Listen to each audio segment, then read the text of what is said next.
পারভেজ মাসুম, আমি একজন অস্ট্রেলিয়ান প্রবাসী। ধন্যবাদ সবাইকে আপনাদের মূল্যবান সময় আমাকে দেওয়ার জন্য। আজ আমি আপনাদের সামনে এক দুঃখ হতাশা নিয়ে বসেছি দেশের আইন ব্যবস্থা ও পুলিশ এর দুর্নীতির কাছে ঘেরে। আমি একজন অস্ট্রেলিয়ান নাগরিক, দীর্ঘ 29 বছর ধরে প্রবাসে বসবাস করছি। আমি 1996 সালে ইউএসএতে উচ্চশিক্ষার জন্য চলে যাই এবং বর্তমানে আমি ও আমার 3 সন্তান সহ অস্ট্রেলিয়াতে বসবাস করছি। বাংলাদেশে আমার মতো প্রবাসীদের কোনো আইনি সহযোগিতা নেই ঘুষ ছাড়া। আমার বাবার মৃত্যুর 17 বছর পরেও আমার উপর মিথ্যা মামলা, মেরে ফেলার চেষ্টা, মৃত বাবার সম্পত্তি থেকে উচ্ছেদ ও বঞ্চিত, পাগল প্রমাণ করার চেষ্টা করে রিহাবে ঢোকানোর চেষ্টা, যার উপযুক্ত তথ্য প্রমাণ থাকার পরও বাংলাদেশের পুলিশ মিরপুর মডেল থানা কোনোরূপ সাহায্য করেনি আমাকে। এর কারণ হলো আমার বড় ভাই পারভেজ আনোয়ার রিপন ও ছোট ভাই পারভেজ শফিকুল আজম শিমুল তৎকালীন হাসিনা সরকারের আমলাতন্ত্রকে ঘুষ দিয়েছিলেন এবং এখনো তারা তাই করে যাচ্ছেন। আমার বাবা একে ফজলুল হক 2007 সালে হঠাৎ ব্রেন স্ট্রোক করে মৃত্যুর পর রেখে যান তার স্থাবর ও অস্থাবর সম্পদ, যার হিসাব আমি 2012 সাল হইতে চেয়ে এসেছি আমার 2 ভাইয়ের কাছে, কিন্তু তারা আমাকে তার সঠিক হিসাব আজও দেন নাই। বহুবার এই বিষয়ে এলাকার সমাজ কল্যাণের গণ্যমান্য ব্যক্তি, কাউন্সিলর, আমার ডিডির তদন্ত অফিসার এসআই আজিজুল হক, এসআই শফিকুল ইসলাম, ডিবির সাইবার ক্রাইম ইউনিটের এডিসি নাজমুল ইসলাম সাহেব তারা বসার পরেও তারা তা অগ্রাহ্য করে হানাহানি পর্যায়ে নিয়ে যায় এবং আমাকে বারবার অমীমাংসিত ফলাফল নিয়ে দুঃখ ভারাক্রান্ত হৃদয়ে অস্ট্রেলিয়া ফেরত যেতে হয়। 2023 সালের 9 মার্চ আমি ঢাকায় আসার পর আমার 2 ভাই আমাদের 75 বয়সর্ধ মাকে পরিচিত করে আমার বিরুদ্ধে পাড়ার সমাজ কল্যাণ সমিতিতে উল্টো একটি মিথ্যা বিচার দেয়। সেখানে সমাজ কল্যাণের তৎকালীন সভাপতি এসারউদ্দিন জোরপূর্বকভাবে সাদা কাগজে আমার স্বাক্ষর নেওয়ার চেষ্টা করেন, কিন্তু আমি রাজি না হলে পরবর্তীতে আমার ছোট ভাই পারভেজ শফিকুল আজম শিমুল ও তার সহযোগী, যিনি একজন ড্রাইভার ও শিমুলের ভাড়াটিয়া, আমাকে মেরে রক্তাক্ত করে এবং আমার গলা টিপে হত্যা করার চেষ্টা করে। উল্লেখ্য, আমার ছোট ভাই শিমুল সম্পত্তি ভোগ দখলের সুবিধার্থে আমাদের মিরপুরের বাসার নিচ তলায় কিছু তথাকথিত তাবলিগ জামাতের লেবাসধারী যুবকদের পালতেন, যাদেরকে পরবর্তীতে সে আমার বিরুদ্ধে মিথ্যা সাক্ষী হিসেবে ব্যবহার করে। এ বিষয়ে 2023 সালের উপযুক্ত তথ্য প্রমাণ সহ মিরপুর মডেল থানার তৎকালীন ওসি মহসিন বরাবর 2টি অভিযোগ, 2টি জিডি ও র্যাব 4 এর কার্যালয়ে 2টি লিখিত অভিযোগ করেও কোনরূপ সহযোগিতা পায়নি ঘুষ না দেওয়ার কারণে। উপরন্ত পুলিশ ঘুষ খেয়ে সঠিক তথ্য প্রমাণ ছাড়াই আমার ছোট ভাই ও তার স্ত্রী দ্বারা এফআইআর 209 ধারা 323/506 নং জিআর 697/23 2টি মিথ্যা জিডি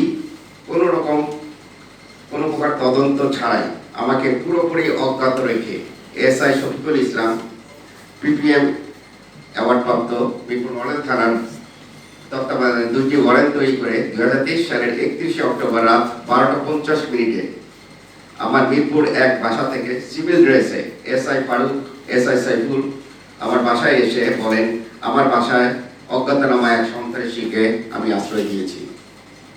অতঃপর পুলিশ মিথ্যা কথা বলে আমার বাসায় ঢুকে আমাকে অ্যারেস্ট করেন ও আমার 2টি মোবাইল নিয়ে যান। পরবর্তীতে আমি জামিনে ছাড়া পেয়ে আমার মোবাইল 2টি ফেরত নিতে গেলে এসআই ফারুক এবং এসআই সাইফুল আমাকে আইন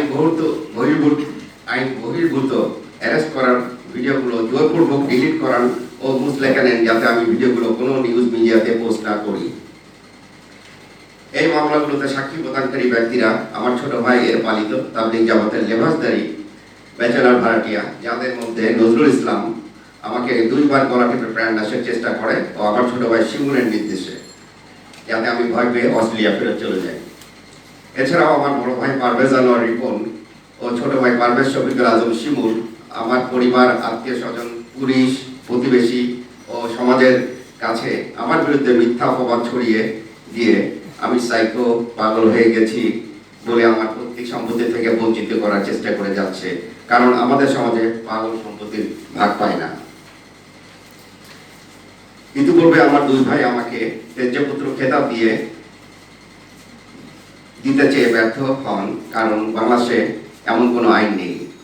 আমার দুই ভাই আমার মাকে ব্যবহার করে আমার স্ত্রীর কাছ থেকে স্বাক্ষর নেবার চেষ্টা করেছেন বহুবার, যাতে করে তারা আমাকে রিহাবে ভর্তি করতে পারে মানসিক রোগী হিসাবে এবং আমাকে চিরতরে পাগল বানানোর জন্য।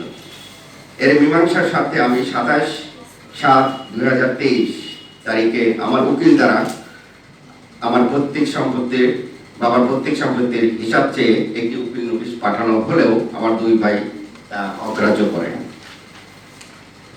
তথাকথিত 5ই আগস্ট 2024 বাংলাদেশ আবার পুনরায় স্বাধীন হয়েছে ভেবে আমি গত বছর ডিসেম্বর আবার বাংলাদেশে আসি ন্যায় বিচারের আশায়। এবার আমি আবারও আমার দুই ভাই এর কাছে প্রত্যেক সম্পত্তির সুষম বন্টনের আশায় আমি নিজে ও আত্মীয় স্বজনের দ্বারা প্রস্তাব দিই। দুঃখের বিষয়, তারা আমার সহিত কোনো রকম সহযোগিতা না করে আবারও আমাকে হুমকি ধামকি, এয়ারপোর্ট আসলে জামাই আদর, পুলিশ দিয়ে শায়েস্তা ও রিহাবে ভর্তির হুমকি দেয় এবং আমার অসুস্থ ওয়াইফকে ব্যবহার করে আমার বিরুদ্ধে আবার মিথ্যা অভিযোগ দায়ের করে মিরপুর মডেল থানায় আমার ওয়াইফ অস্ট্রেলিয়া ফেরত যাওয়ার একদিন আগে। এর পরিপ্রেক্ষিতে মিরপুর মডেল থানার এসআই দেলোয়ার হোসেন আমার সহিত কোনোরূপ যোগাযোগ না করিয়া আমার বন্ধুদের কাছে আমার বিরুদ্ধে করা আমার ওয়াইফের অভিযোগের বিষয়বস্তু নিয়ে আলোচনা করে আমার মানহানি করে বন্ধু মহলে, এবং আমি তাহার সহিত অতি সত্বর যোগাযোগ না করিলে আমার বিরুদ্ধে কোর্টে কেস করবেন বলে হুমকি দেন। আমি কতিপয় এসআই দেলোয়ার এর সহিত যোগাযোগ করিলে তিনি আবারও আমার বিরুদ্ধে কেস করার হুমকি দেন। আমি যেহেতু মিরপুর মডেল থানা থেকে এ পর্যন্ত কোনো প্রকার সহযোগিতা পাইনি, সেহেতু আমি এইবার সিএমএম কোর্টে একটি মামলা দায়ের করি আমার দুই ভাইয়ের বিরুদ্ধে, এবং মামলাটি বর্তমানে ডিবিতে তদন্তে আছে।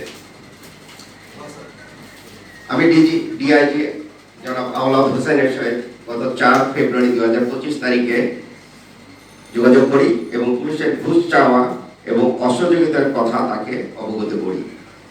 ডিআইজি জনাব একেএম আওলাদ হোসেন মিরপুর থানার জুরিসডিকশন বাইরে, এটা তার মিরপুর থানা তার জুরিসডিকশনের বাইরে এটা আমাকে বলেন, এবং তিনি মিরপুর মডেল থানা ডিসি সহিত যোগাযোগ করতে বলেন। সে ব্যাপারে তিনি আমাকে সহযোগিতা করেন। আমি ডিসি মিরপুর মডেল থানার সাথে যোগাযোগ করিলে উনি আমাকে ওসি মিরপুর মডেল থানার সাথে যোগাযোগ করতে বলেন এবং আমার কথা শুনতে ও জিডি গ্রহণ করতে ওসি মিরপুর মডেল থানাকে নির্দেশ দেন। আমি সেই দিনই মিরপুর মডেল থানার ভারপ্রাপ্ত ওসি জনাব সাজ্জাদ রুমন এর নিকট পুলিশের এসআই দেলোয়ার ও হাবিব এবং আমার দুই ভাই ও অন্যান্য নিপীড়ন ও মানহানির কথা উল্লেখ করি এবং প্রমাণ সহকারে এবং একটি লিখিত অভিযোগ ইমেল ও হোয়াটসঅ্যাপের মাধ্যমে পাঠিয়ে তার কাছে জিডি করার জন্য অনুরোধ করি। দুঃখের বিষয়, ওসি সাজ্জাদ রুমন সাহেবও আমাকে মিথ্যা আশ্বাস দিয়ে আমার জিডি নেওয়ার বিষয়ে কোনোরূপ সহযোগিতা করেন নাই। আমি আরো উল্লেখ করতে চাই, 2023 তারিখে আমি যে দুইটি জিডি করেছিলাম আমার দুই ভাই ও তার সন্ত্রাসী সহযোগীদের বিরুদ্ধে, সেই জিডির তদন্ত অফিসার ছিলেন এসআই শফিকুল ইসলাম, পিপিএম বাংলাদেশ পুলিশের সর্বোচ্চ অ্যাওয়ার্ড প্রাপ্ত, ও এসআই আজিজুল হক এর কাছে নিকট। এসআই শফিকুল ইসলাম আমার জিডির কোনোরূপ তদন্ত করেনি, উল্টো আমাকে মিথ্যা কেস দিয়ে 2টি ওয়ারেন্ট বাহির করিয়া আমাকে অ্যারেস্ট করান। এসআই আজিজুল হক তাকে ডোনেশন বা ঘুষ দিতে বলেন ও আমাকে মিথ্যা সাক্ষী জোগাড় করে আমার ভাইদের বিরুদ্ধে কেস দাঁড় করিয়ে দিবেন বলেন। আমি তার এই কুপ্রস্তাবে সম্পূর্ণরূপে অগ্রাহ্য করি, কারণ ইহা আমার নীতির বহির্ভূত। আজ আমি মর্মাহত, কারণ প্রশাসন আগের মতোই আমাকে উপেক্ষা করেছে কতিপয় দুর্নীতিবাদ ও দুষ্ট পুলিশ। আমার আপন বড় ভাই ও ছোট ভাই এবং কিছু আত্মীয় স্বজনের বিরুদ্ধে জিডি সাধারণ ডায়েরি নিতে উপযুক্ত তথ্য প্রমাণ আমার কাছে থাকা সত্ত্বেও আমাকে বলা হয়েছে অস্ট্রেলিয়া ফেরত চলে যেতে, কারণ দেশে নাকি আমার মতো প্রবাসীদের জন্য কোনো আইন নেই। আমার প্রশ্ন, এজন্য কি আমরা প্রবাসীরা রেমিটেন্স বন্ধ করে খুনি ফ্যাসিবাদী হাসিনার বিরুদ্ধে আন্দোলন করেছিলাম 5ই আগস্টে? আমরা প্রবাসীদের কি শুধু দেশের জন্য রেমিটেন্স বা ফ্রি কাজ করে দেশকে বিপদমুক্ত করে যাব নিজেদের কষ্টে উপার্জিত হালাল ডলার ও জীবনের বিনিময়ে? আমরা কি ঘুষ ছাড়া বাংলাদেশের পুলিশের কাছ থেকে একটু সুবিচার আশা করতে পারি না? আমাদের কি প্রত্যেক সম্পত্তি ভোগ করার কোনো অধিকার নেই, কিংবা আমরা কি সেই অধিকার হারিয়ে ফেলেছি? প্রশ্নগুলো আমি আপনাদের মতো বিচক্ষণ সাংবাদিকদের কাছে ছেড়ে দিলাম। আশা করি আপনারা আমার এই বক্তব্য আপনাদের নিউজ মিডিয়া যেভাবে এখানে সম্পূর্ণ সম্পত্তি কার নামে এবং আপনার বাবা কি সম্পত্তি মানে পার্ট করে যার যার নামে দিয়ে গেছে? না, আমার বাবা